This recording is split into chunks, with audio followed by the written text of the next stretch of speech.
Good evening, Luzon, Visayas, and Mindanao. Together with the Presidential Communications Office, we bring you the latest, widest, and most comprehensive news coverage from the People's Television, IBC, Philippine News Agency, Philippine Information Agency, and the Presidential Broadcast Service. I'm Joe Fernandez from Radyo Pilipinas, and welcome to Balitang Pambansa. Tonight's headlines. The Kanlaon volcano spewed ash anew over the weekend, and authorities say that there's a possibility it might erupt. 2 Chinese Coast Guard or CCG vessels got as close as 34 nautical miles off the coast of Pangasinan, authorities said. The Commission on Elections or COMELEC has printed around 9 million ballots since resuming operations. The Philippine National Police or PNP will continue its campaign against loose firearms known as Oplan Katok. The groundbreaking ceremony for the Taguig City Integrated Terminal Exchange or TCITX was held today. Once completed, it is expected to make commuting from Metro Manila to nearby provinces more convenient. Mount Kanlaon's rapid swelling, frequency of volcanic earthquakes, and discharge of ash may be symptomatic of a telltale sign of a more powerful eruption in the near future. Still, DOST chief and former PHIVOLCS head Honcho Renato Solidum cites not ruling of a stronger volcanic discharge or major eruption is to keep residents living near or around the volcano to be prepped and ready to go in the event. Arod Lagusad tells us more.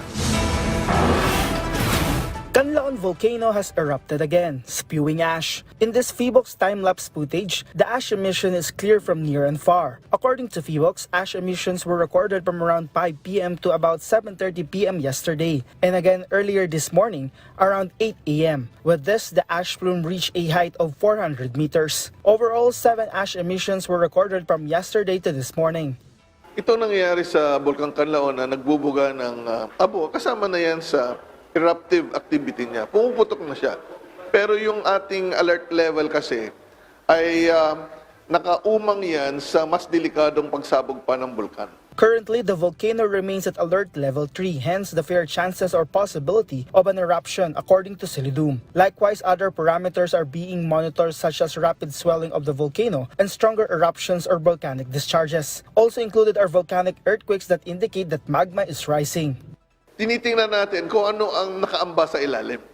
Kasi ang alert level, inaakma mo sa susunod na posibleng mangyari. So yung pagbuga ng abo na off and on, hindi pa talaga maituturing na sinyalis yan. Kapag siguro yung escalation ng laki at dami ng ibinubuga, makikita baka pag-isipan kung ano talaga yung nararapat na alert level. According to Solidum, the volcanic activity that started last year is considered stronger than its previous eruptions. From PTV Manila, Rod Lagusad, Balitang Pambansa. The Senate on Monday approved on third and final reading a bill rescheduling the first regular elections of the Bangsamoro Autonomous Region in Muslim Mindanao, or BARMM.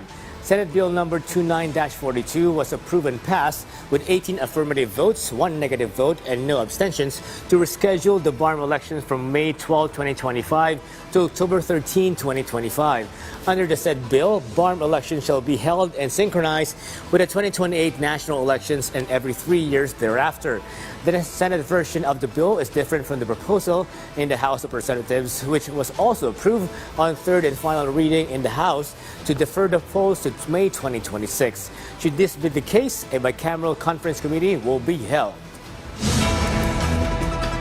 It's becoming increasingly clear how China likes to push the envelope and test the limits of the country's patience in the West Philippine Sea.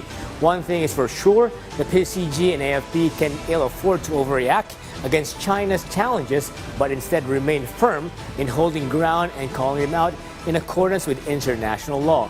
Our Patrick Jesus has more. 2 China Coast Guard vessels came as close as 34 nautical miles from the coastline of Pangasinan. This was monitored by the Philippine Coast Guard on Sunday morning, prompting the immediate deployment of an islander aircraft. The Chinese vessels, with bow numbers 3301 and 3104, did not respond to any radio challenge. You are directed to depart immediately and to notify us of your intentions. Over. BRP Cabra and BRP Bagakay were also deployed to monitor the situation, successfully driving the vessels further away to a distance of 70 to 75 nautical miles from Luna, La Union. This is the closest distance Chinese vessels have come to the country's coastline this year. From Mindolo, and then umakyat siya ng Pangasinan at ngayon nasa La Union. We still don't know where will be the final area na kung saan maglalagi itong China Coast Guard vessels na to. But our two Coast Guard vessels will ensure na bubuntutan natin ito. Etong pagdikit niya ng 34 nautical miles yesterday ay continuous. No? Kumbaga, na-detect natin siyang lumapit ng ganun, but it never stayed there for a long time. No?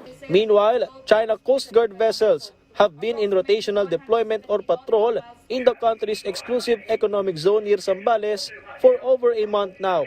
The monster ship returned last Saturday but was once again driven away, this time 120 nautical miles from the country's coastline. This was due to the persistent monitoring efforts of the BRP Teresa Magbanwa to prevent the ship from coming closer. According to an expert, the PCG's efforts are appropriate and lawful despite limited assets and resources. The more we show alarm, the more we show primarily fear, then their gray zone operation is being effective. So the best thing to do is, of course, to challenge them. Limited capabilities, we would stand on our ground. It's an open book that we have a very limited number of assets. No? That can also be a possibility. On the part of the Philippine Coast Guard, we are strategically managing our limited resources. As far as the Coast Guard is concerned, we are adhering to the guidance of President Bongbong Marcos. No? Ilang beses niya na itong sinabi, we should not be the reason to escalate the tension. We are not instigators of war when we are a peace-loving nation. Meanwhile, following the arrest of Chinese nationals allegedly for spying on naval docks and Coast Guard stations, the PCG assured that systems are in place to prevent leaks in their operations. As far as the personnel on board, the Coast Guard personnel are concerned, they are properly vetted, no? And they are also reminded every once in a while yung secrecy and confidentiality ng ating deployment ng Coast Guard asset. We also have different ways to do background check to our personnel na siguraduhin na they will not be the source of leak ng ating movement. From the People's Television Network, Patrick De Jesus, Balitang Pambansa. The poll body is playing catch-up on its work to print out a sufficient number of ballots for all registered voters for the May 12 midterm polls. After delays in Supreme Court orders to reinstate nuisance candidates, the poll body disqualified previously, ballot printing has finally resumed as our Luis Erispe gets us up to speed on a 13% completion mark by the COMELEC in this report. With just 2 weeks since the Commission on Elections started printing ballots for the 2025 midterm polls, COMELEC Chief Attorney George Erwin Garcia said the National Printing Office has succeeded in printing 9 million ballots. This means they have completed 13.12% of the target 72 million ballots to be printed, with only 62 million remaining. But the COMELEC clarified their target date to finish is still on April 14 because even though the printing process may have been expedited, the manual verification will be thorough. This will ensure all the ballots will be ready for the elections on May 12. Aside from the printing of ballots, the COMELEC eyes to release policies on prohibiting distributions of sample ballots on polling precincts on the day of the polls as part of the preparations. Sample ballots kasi is campaigning. Hindi po ba bawal ang mga kampanya isang araw bago mag-eleksyon? Ito pagka namimigay ka pa ng mga sample ballots, campaigning po yun. They also advise voters to bring their own companies of sample ballots as this will allow faster pacing while voting. Meanwhile, the COMELEC also looks into the possibility of using malls and gymnasiums as polling precincts. Sabi ko nga maghanap kami ng ibang venue na rin, maliban sa eskwelahan na pwedeng malipat yung mga, kasi yung classroom ang liliit kasi. 10 at any given time, 10 lang ang pwedeng makaboto. COMELEC said this will still be discussed with the Department of Education. From People's Television Network, Luisa Erispe for Balitang Pambansa. Upland Tokhang of the Duterte Bato de la Rosa all-out war versus illegal drugs left the reputation and image of the Philippine National Police in tatters. Understandably so, the PNP Upland Katok resurrects bad memories of police abuse and impunity even through the police firearm renewal program is well within the bounds of the law and nowhere near the conduct of operations of Tokhang.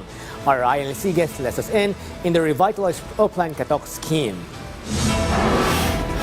Hindi rin naman natin na tatapakan yung mga kakapatan po ng ating mga mamamayan, lalong-lalo na po yung mga medyo may pangamba na gagamitin po ang PNP sa pamumulitika at pangahakas ay wala pong ganun ang intensyon po ng PNP. Legal and effective campaign against loose firearms.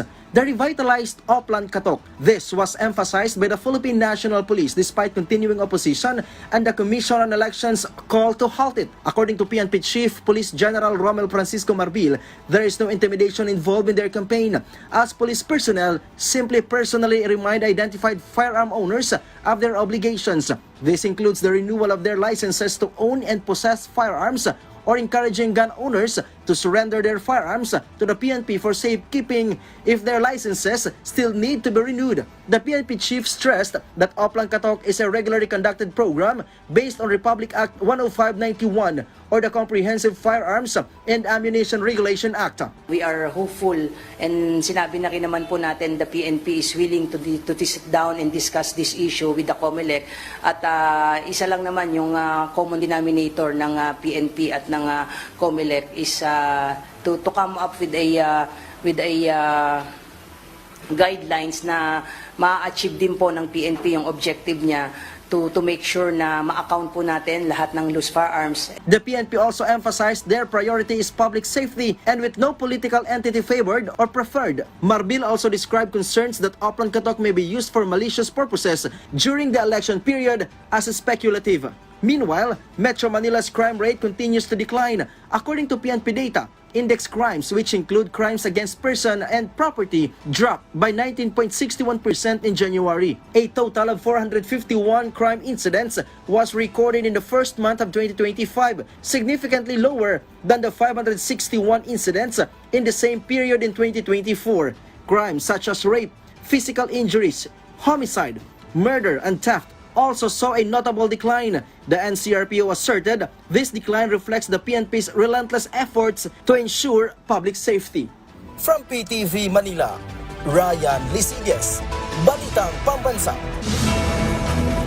Filipinos can expect a more comfortable and faster travel experience from Metro Manila to Laguna, Batangas, and other parts of the country by 2027.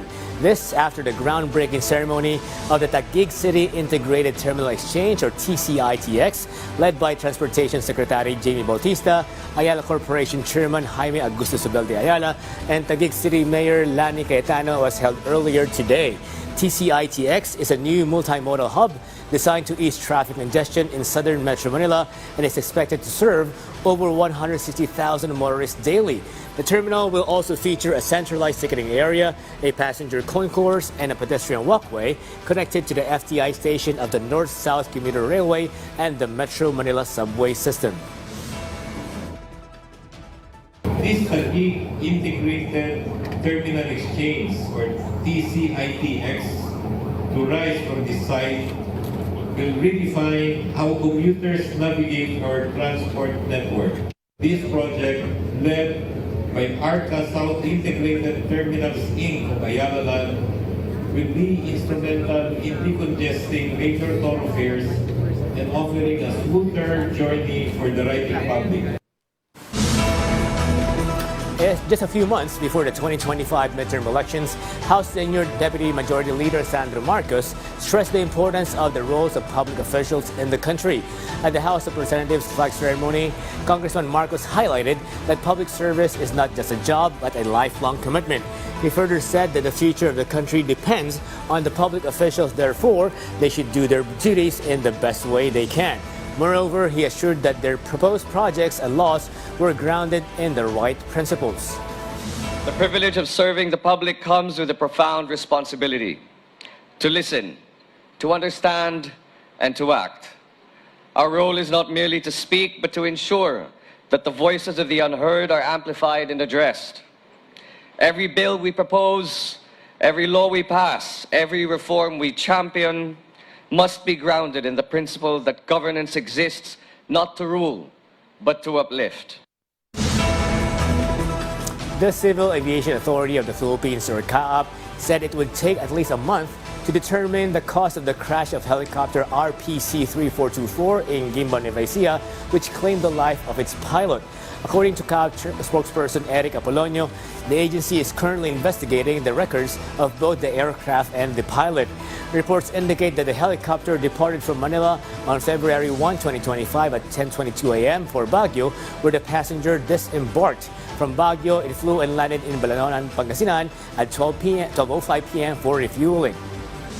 Kailangan malaman natin yung mga factors like yung record ng mga aircraft, yung piloto, yung service record ng piloto, the weather during the time ng crash, tapos yung communication po, i-retrieve po yan. At ang pang-lima po, aalisin ho yung helicopter na yan, ilalagay sa isang lugar para ma-reconstruct nang malaman kung ano talaga yung naging kaso ng pagbagsak. Ano ba ito? Private sector ba ito? Government po itong chopper na ito? Private ho ito, pinaupahan ho ito. Pinaupahan? Kanino po ito kung pwedeng malaman? Sino po may-ari ng chopper? Yung pong yung Lion Air Incorporated po. Well, kahit sinong pasahero, basta Philippine Registered Aircraft, dumadaan ho yan sa scrutiny at may mga flight safety check, lahat po ng aircraft yan, whether commercial or Gen Ab aircraft. Yes. So, ngayon, anong assurance na mapapangalagaan ng buhay ng mga ito? Ngayong maraming lilipad dahil kakampanya nga sila nationwide starting February 11. Well, as far as yung reliability ng aircraft, definitely dumadaan niya sa mga safety checklist. Hindi ho namin i-issue ng flight plan yan para makalipad kung may diferensya yung aircraft.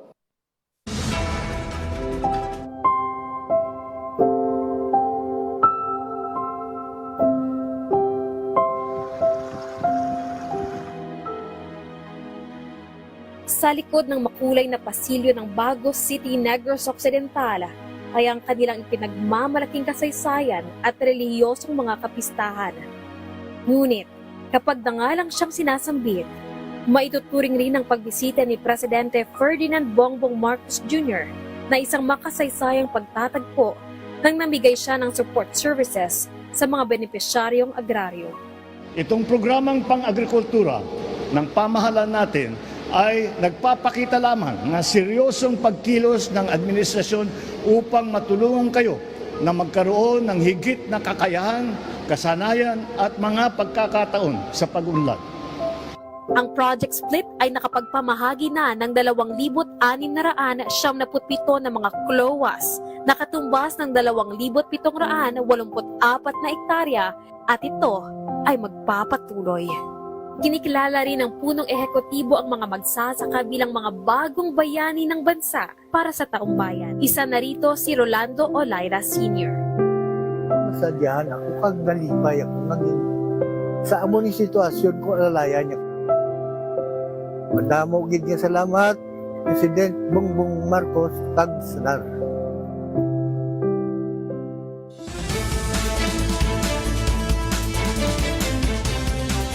Some businessmen admit that the process of applying permits and getting other business requirements are now faster and more convenient.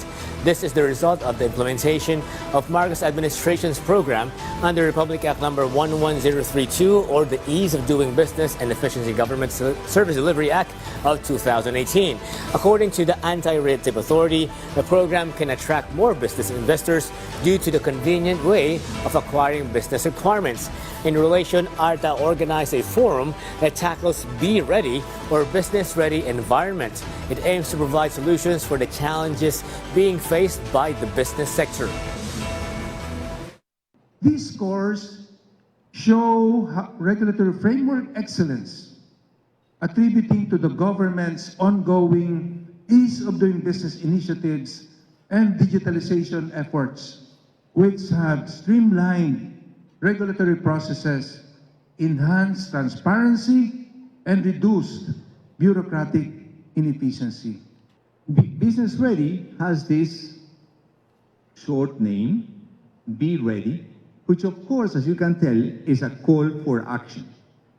Because this is exactly what is needed, a call for action from the private sector and also from the government. The Cultural Center of the Philippines has made art even more accessible to Batangueños through the Pasinaya 2025. Baby De Castro of PIA Calabarzon has the details.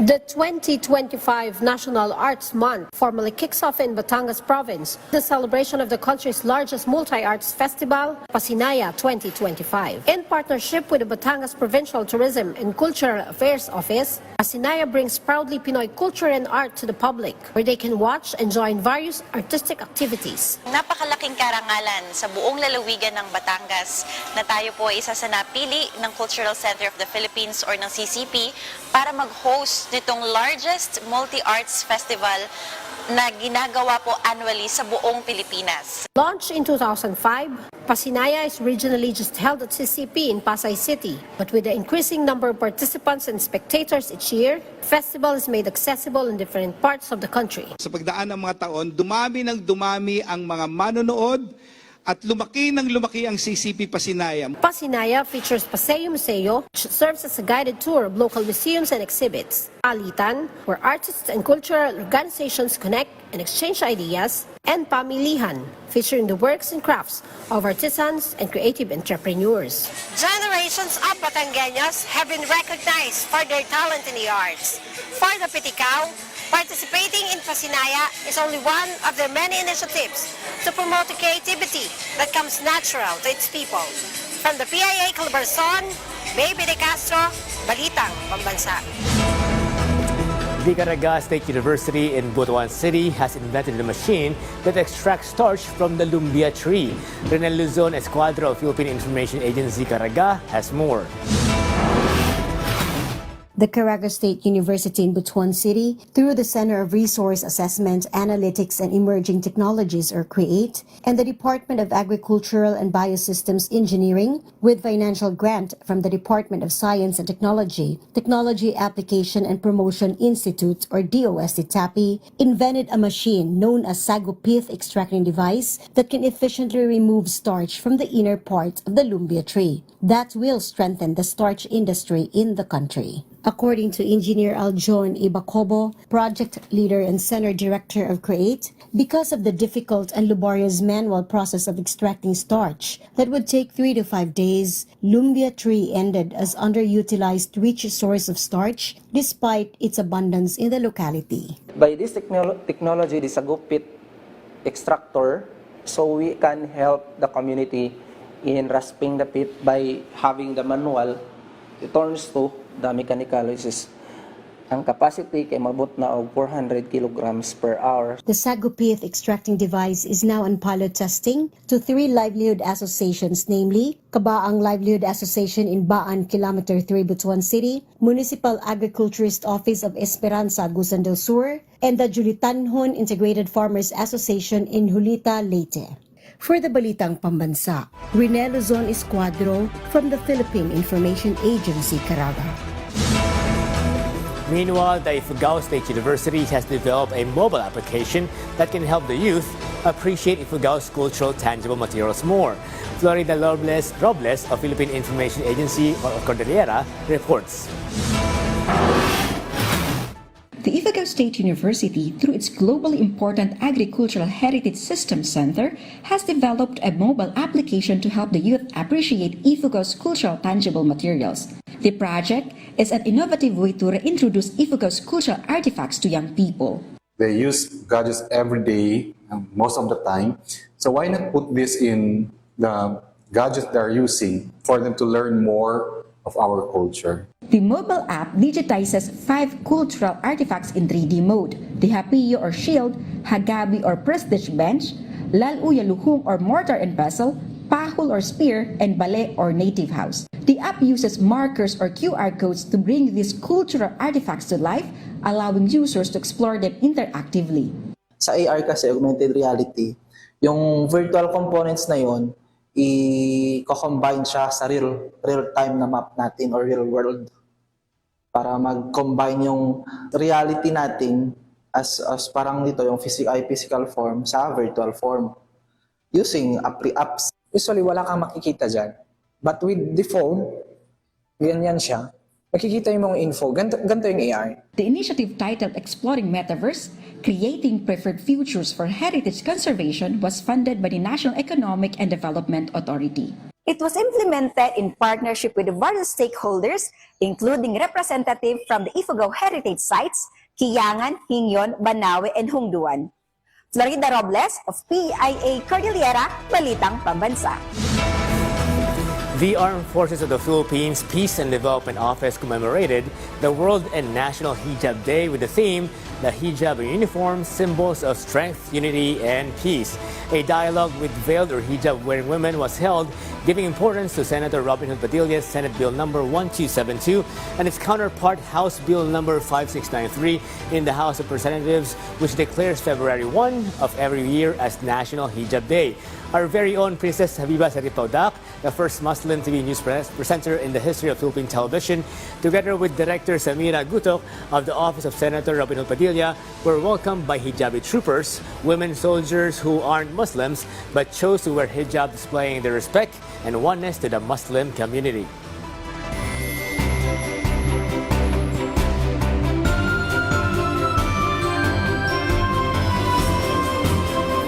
Weather news based on Pag-asa's weather forecast, northeast monsoon will affect northern and central Luzon, while easterlies affecting the rest of the country. Dinagat Islands, Surigao del Norte, Surigao del Sur, and Davao Oriental will feel cloudy skies with scattered rains and thunderstorms. Cloudy skies with light rains may encounter in Batanes, Apayao, Cagayan, Isabela, and Aurora due to the easterlies. Partly cloudy to cloudy skies with isolated light rains will experience in Luogs region, the rest of Cordillera, Administrative region, the rest of Cagayan Valley, and the rest of Luzon. Meanwhile, partly cloudy to cloudy skies with isolated rain showers or thunderstorms caused by northeast monsoon. And that concludes the rundown of the latest, widest, and most comprehensive news and information from all across the nation. This is your trusted news source, always ready to inform and serve the Filipino people. Catch Balitang Pambansa again tomorrow at 7 a.m., 12 noon, 6 p.m., and 9:30 p.m. for more updates and developments. From Radyo Pilipinas, I'm Joseph Fernandez, and this is Balitang Pambansa.